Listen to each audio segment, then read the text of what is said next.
to Totally Whiskey and Wine. I'm your host, Jason, and with me, as always, is James, our intermediate, and Zach, our industry professional. So, today we are reviewing Westward American Single Malt Cask Strength Whiskey.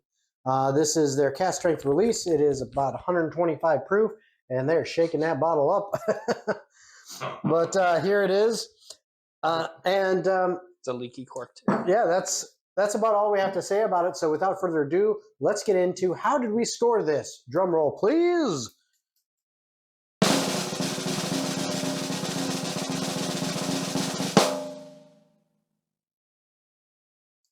$82. That's right. We gave it an 82, so a pretty dang good score.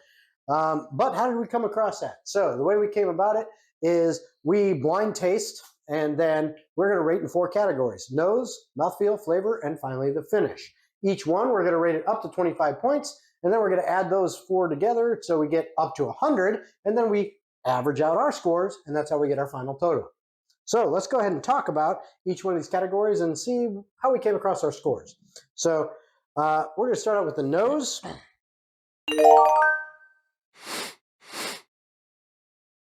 All right, I will start out with this, and so for this, I ended up giving it a 19.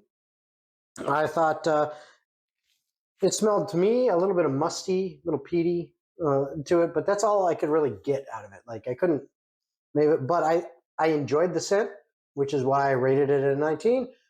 But again, I couldn't pull a lot. That's why I didn't get higher.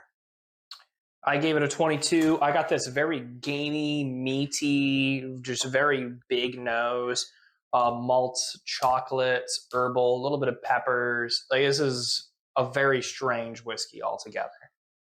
Yep. So 18 for me.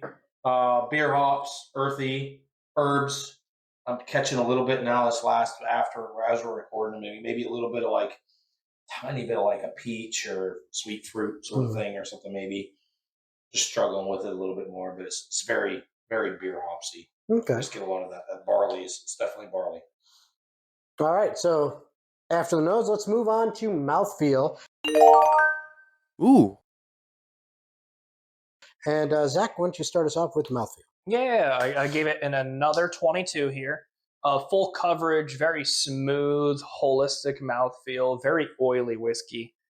I mean, this, there's no age statement tied to this, so I guarantee it's at least 4 years old, given the color and it being from Oregon. But I mean, fuck, if it tastes like it's a 12, 14-year-old whiskey. It's got plenty of flavor to it, plenty dark. For me, it was a 19, thick, hot, dry. Thick, hot, dry. Just get a dry taste at the end of it. It's dry to me. It tastes dry. So, yeah. All right. I ended up giving it a 21 because it coated pretty well. I felt it throughout most of my mouth except for the back of my tongue. But it was pretty good coating everywhere. I kind of felt it everywhere. Slight burn to it, pretty decent.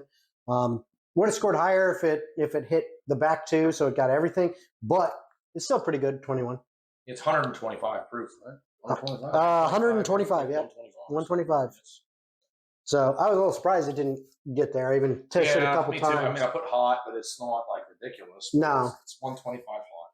It tastes like 125 hot over, some under. All right. So moving on next to flavor. And James?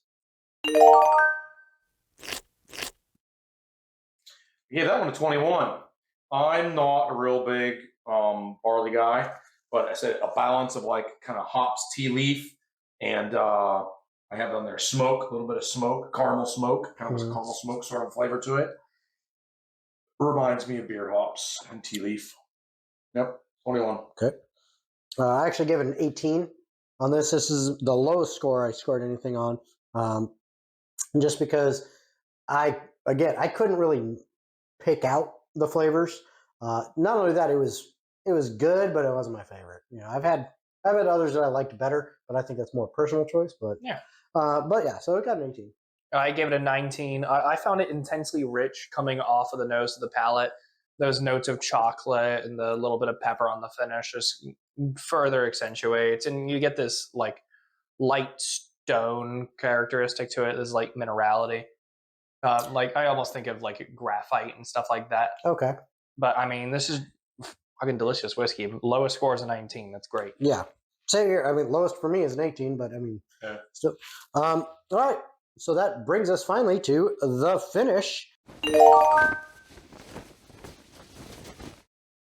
I'll go ahead and start us out. This was my top score, actually. I gave it a 22 because, at least for me, it was sitting there for a nice long time, and I got a nice, good, deep burn in the upper portion of my chest, and it just sat there, and I love that. That mic is gonna love you right now. It does. But I got that nice, deep burn in the upper portion of my chest, and it's stuck around, and it just makes me want to go back. I've had a little bit better, but not much. And when it comes to finish, that was pretty good for me. Yeah, I mean, for me, it was a 23. My highest score as well, Jason. Just smooth, lingering, long-lasting flavors. Those chocolates start fading to those sweeter, sugary notes, the caramel on the back end. Like, I mean, this is just great finishing whiskey. Give it a 21.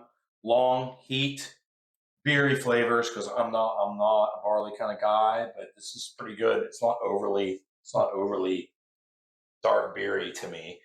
Throat heat, good to keep the heat carries all the way to the throat, so it's nice throat heat to it. 21.